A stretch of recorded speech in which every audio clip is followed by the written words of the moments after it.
اللهم صل على سيدنا محمد يا رب صل وسلم دائما ابدا على حبيبك. ان کا آخرت پر ایمان ہی نہیں ہے، وہ تو اسی قسم کی باتیں نکالتے رہتے ہیں. کچرا تھا انسان اور مر کے کچرا ہو کے ختم ہو جائے گا. لیکن جن کا آخرت پر ایمان ہے ان کا لائف اسٹائل دوسروں سے بہت مختلف ہونا چاہیے.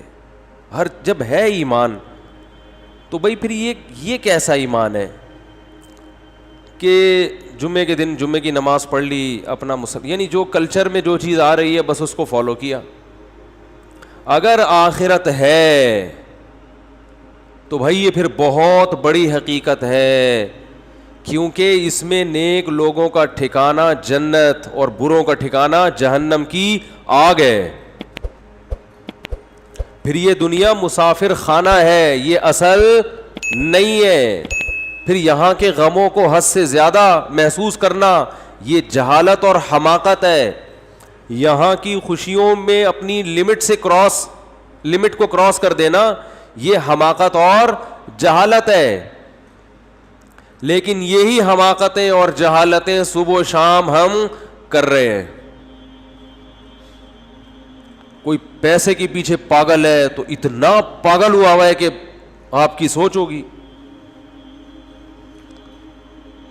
کسی کو کوئی بیماری ہے کہ وباؤں میں جو لوگ مرتے ہیں صبر کے باوجود اللہ انہیں شہادت دیتا ہے. اچھا ہے، گناہ معاف ہو جائیں گے انشاءاللہ. کیا خیال ہے بھائی؟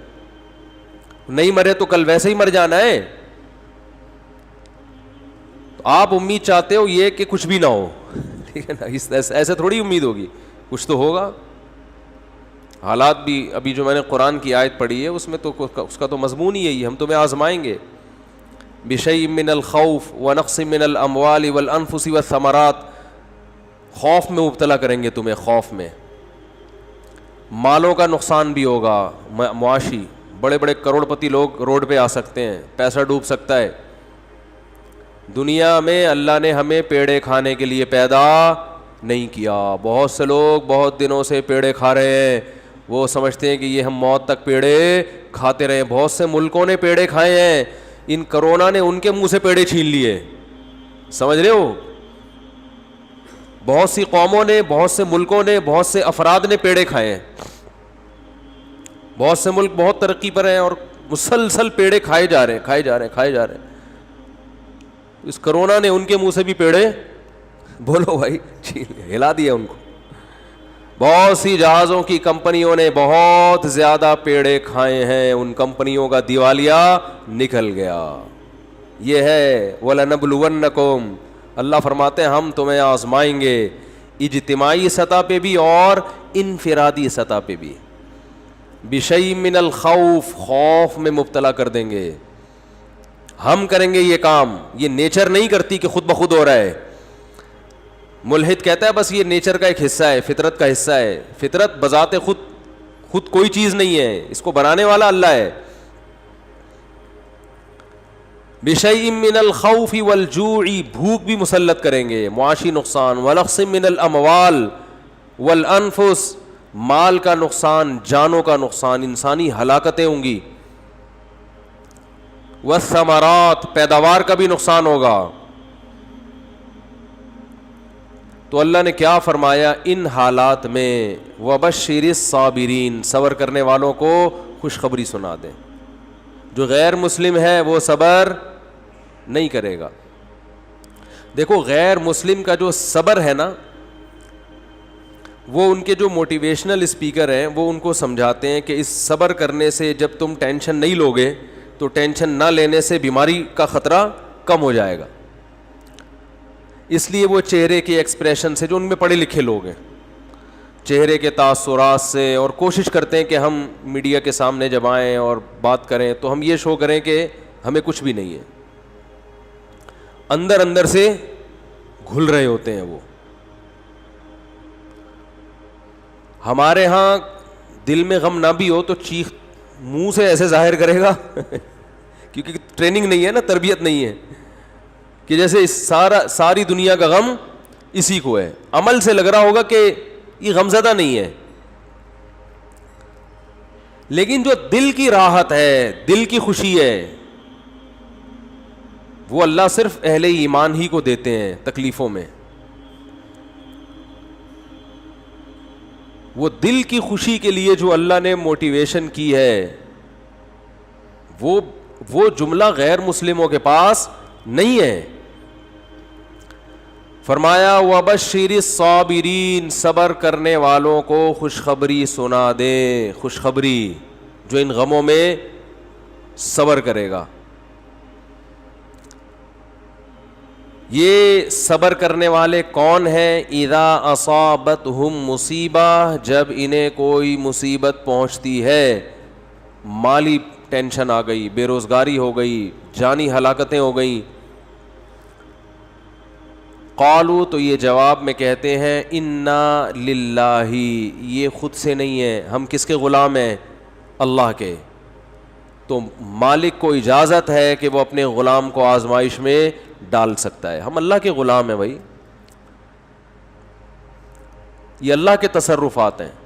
اتفاقی حادثات پہ انسان ٹینشن لیتا ہے, جو پہلے سے پلاننگ کے تحت ہو اور اس کی پلاننگ کرنے والا ہمارا رب ہو اور ہم سے محبت کرتا ہو, اس کی طرف سے پریشانی تو ہمیں بنانے کے لیے, ہمیں بگاڑنے کے لیے اور عذاب دینے کے لیے نہیں ہے. انا للہ, ہم اللہ کے غلام ہیں, وانا الیہ راجعون, اور اسی کی طرف ہم نے لوٹ کر جانا ہے,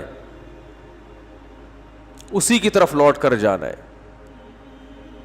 کیا مطلب بھائی؟ دنیا مسافر خانہ ہے, یہاں اگر مر گئے تو ہمیشہ کے لیے ختم نہیں ہو رہے. یہاں اگر آپ کو کوئی پریشانی آ رہی ہے اور کوئی آپ کے دکھ درد بانٹنے والا نہیں ہے تو ٹینشن لینے کا نہیں ہے, اس لیے کہ اللہ ہے, وہ دیکھ رہا ہے اس مصیبت میں کہ یہ کیسے صبر کرتا ہے, اور وہ اس مصیبت میں قیامت کے دن اجر دے گا, نوازے گا. وہ ہمارے حضرت مفتی رشید احمد صاحب رحمہ اللہ تعالی ایک بہت زبردست بات بیان کیا کرتے تھے. فرماتے تھے کہ جیسے کسی کو بخار ہو تو یقینی طور پر کہ اس کو بخار ہے بھی یا نہیں ہے, یہ ماتھا گرم ہونے سے پتہ نہیں چلتا. بعض دفعہ دھوپ سے ماتھا گرم ہوتا ہے, چولہے کے قریب کھڑے ہو کر آپ کوئی چائے پکا رہے تھے, ماتھا وقتی طور پر کیا ہو گیا؟ بولو نا, گرم ہو گیا. حقیقت میں اس کو فیور ہے یا نہیں, اس کا تھرمامیٹر سے پتہ چلے گا. منہ میں آپ لگا دیں تھرمامیٹر, تھوڑی دیر بعد نکال کے چیک کریں, تھرمامیٹر غلطی نہیں کرتا عام طور پہ. تو فرمایا کہ کسی کے ظاہری گیٹ اپ کو دیکھ کر, اس کی تسبیحات اور نماز کو دیکھ کر 100% اس کا اندازہ نہیں ہوتا کہ یہ دل سے دیندار ہے یا نہیں ہے, اس کا آخرت پر یقین ہے بھی کہ نہیں ہے. آخرت پہ یقین اس کا کتنا ہے, اس کا پتہ اس وقت چلتا ہے جب یہ کسی پریشانی اور غم میں مبتلا ہوتا ہے. اس وقت اس کا ری ایکشن کیا ہوتا ہے, کس طرح سے یہ ری ایکٹ کرتا ہے. اذا مسہ الشر جزوعا ہے کہ شر پہنچا تو ایک دم چیخنا چلانا شور شرابہ, ہائے یہ کیا ہو گیا, ہائے یہ کیا ہو گیا, ہوئی ایسے چیخ رہے ہیں, پاگل ہو رہے ہیں, میں خودکشی کر لوں گا, میں یہ کر لوں گا, میرے سے نہیں برداشت ہو رہا, یہ ہو. اس کا مطلب یہ صرف گیٹ اپ ہے. سمجھ میں آ رہی ہے بات؟ یہ صرف وظیفوں والے ہیں. اور اگر غم میں اور ٹینشن میں انسان کی زبان سے اچھی بات نکلتی ہے, غموں میں, اور میں نے بتایا تھا نا افغانستان میں جو امریکن آرمی آئی ہوئی ہے نا, وہاں سے جو افغانی آتے ہیں بتاتے ہیں کہ جب ان میں کوئی زخمی ہوتا ہے تو بہت چیختے ہیں, یہ بہت چیختے ہیں جیسے پتہ نہیں کیا ہو گیا. فوجی رو بھی رہے ہوتے ہیں, رپورٹ ہے یہ. کسی فوجی کا رونا کتنا برا عمل ہے کہ نہیں ہے؟ میدان جنگ میں فوجی رو رہا ہو, ہم نے تو مسلمانوں میں کبھی ایسا سنا نہیں. اپنے فوجیوں میں بھی کبھی ایسا نہیں سنا کہ فوجی ہو کے رو رہا ہے. ایک شاعر کا شعر یاد آ رہا ہے, اللہ کرے پورا یاد آ جائے. سن میری شہادت کا نہ تو ہوش اڑانا. بچہ اپنی ماں کو کہہ رہا ہے میدان جنگ میں جاتے ہوئے, یہ نظم بھی انشاءاللہ میں ریکارڈ کرواؤں گا اخپل طریقے سے. بچہ میدان جنگ میں جاتے ہوئے اپنی ماں سے کہہ رہا ہے کہ اگر میں شہید ہو جاؤں تو ہوش نہ اڑانا, اسلاف کے ناموس پہ مت داغ لگانا. ہمارے اسلاف کی جو عزت ہے نا وہ اسی سے ہے کہ وہ میدان جنگ میں رویا بولو نہیں کرتے تھے. ان کے ناموس کو داغدار مت کرنا. سن میری شہادت کا نہ تو ہوش اڑانا, اسلاف کے ناموس پہ مت داغ لگانا. ہندو نہ کہیں کہہ دے کہ روتے ہیں مسلمان. کہیں کسی ہندو کو یہ کہنے کا موقع نہ مل جائے کہ مسلمان بھی میدان جنگ میں شہید ہو کر ان کی مائیں بھی روتی ہیں.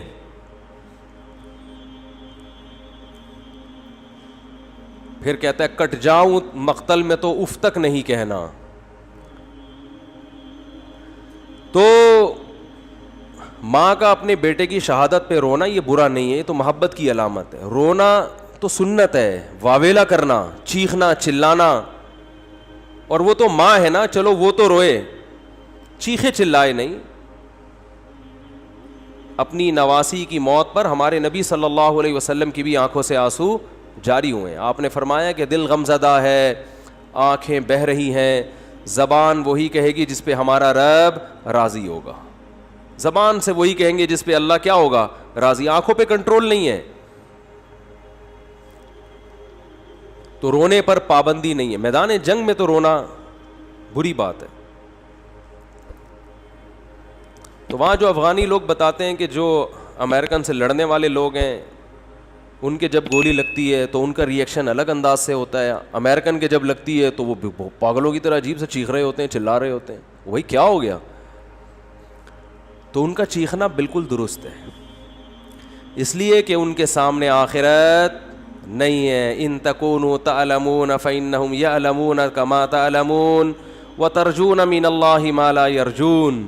اللہ فرماتے ہیں اگر تمہیں, اہل اسلام سے اللہ خطاب کر رہے ہیں, میدان جنگ میں تمہیں اپنے ملک کے دفاع میں لڑتے ہوئے اگر تمہیں زخم پہنچتے ہیں تو ان کو بھی تو زخم پہنچتے ہیں. اس کو زخم پہنچ رہے ہیں پھر بھی لڑ رہا ہے اور تم میدان میں پیچھے ہٹ جاؤ.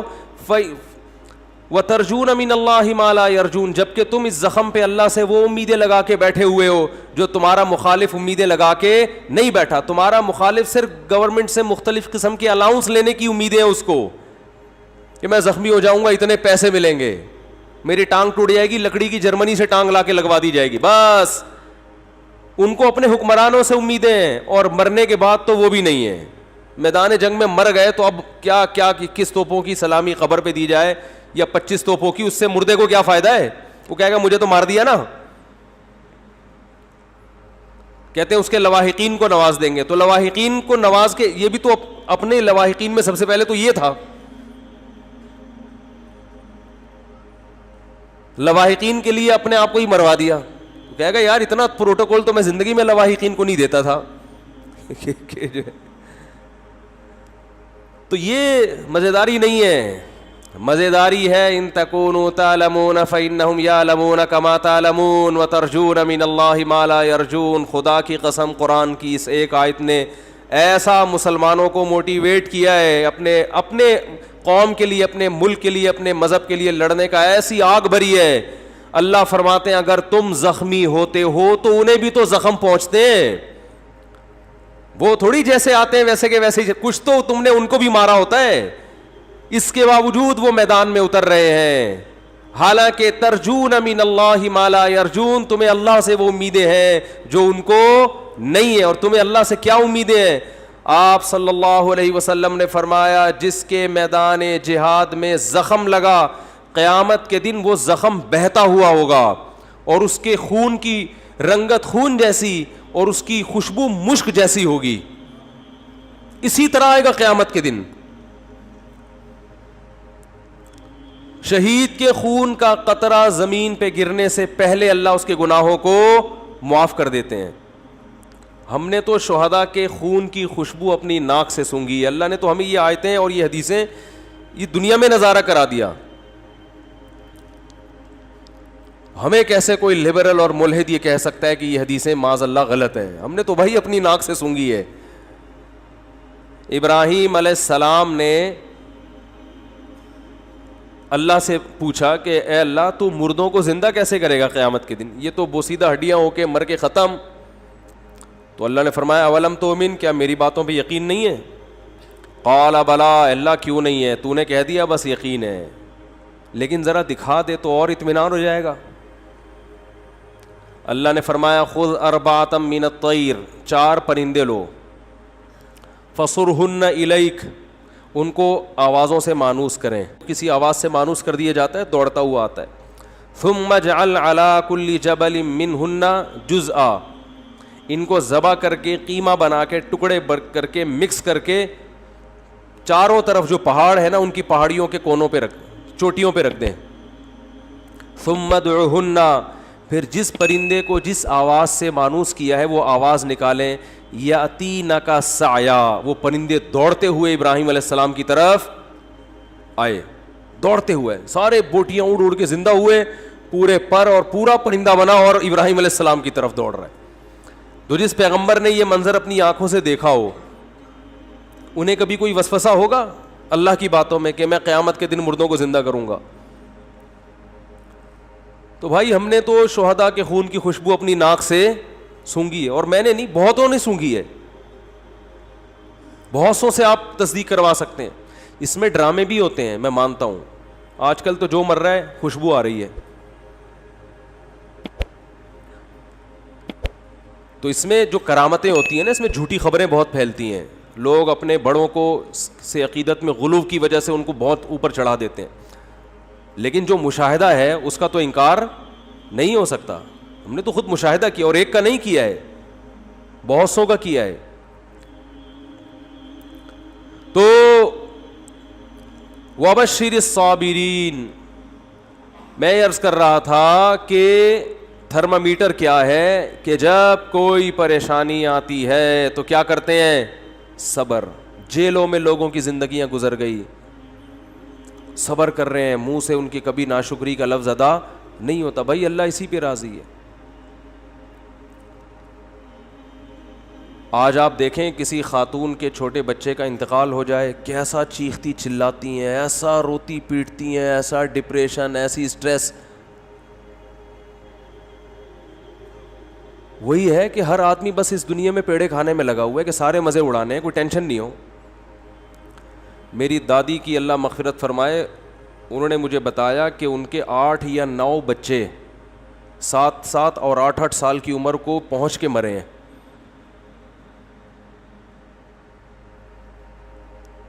پھر غالباً 3 بچے ان کے بچے تھے، جن میں ایک میرے والد صاحب، تایا اور ہماری پھوپھی تھیں، اللہ تعالیٰ مغفرت فرمائے. ان تینوں کا انتقال ہو گیا، لیکن یہ بچپن میں ہی فوت ہو گئے تھے. ایک دفعہ بتایا کہ ایک بچہ میرا کھیلتا ہوا آیا، 7 یا 8 سال کی عمر تھی. کیسا محبوب ہوتا ہے 7-8 سال کا بچہ ماں باپ کو. آیا ہے، پانی پیا ہے مٹکے سے، گڑھے سے، پانی پیتے ہی زمین پہ گر گیا، انتقال ہو گیا. لیکن ان کا صبر کیسا تھا،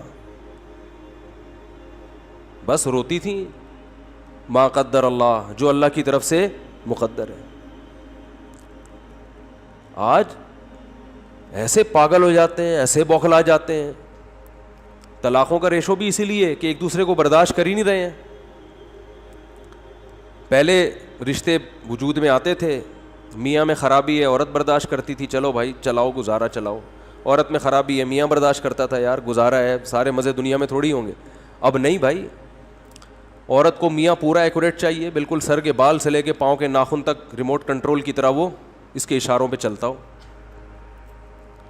اور مرد کو بھی ایسا ہی ہے کہ بیوی ایسی چاہیے جس میں کسی قسم کا کوئی فالٹ ہو ہی نہیں، استخاروں میں بھی پازیٹیو آئے، اور حسن و جمال بے مثال، اور جناب اخلاق بھی، اور ہر معاملے میں اس کا معیار ایسا ہے کہ اس کو دنیا میں بس سارے مزے اس نے دنیا میں چاہیے. یہ ہر آدمی کا ہو چکا ہے معاملہ.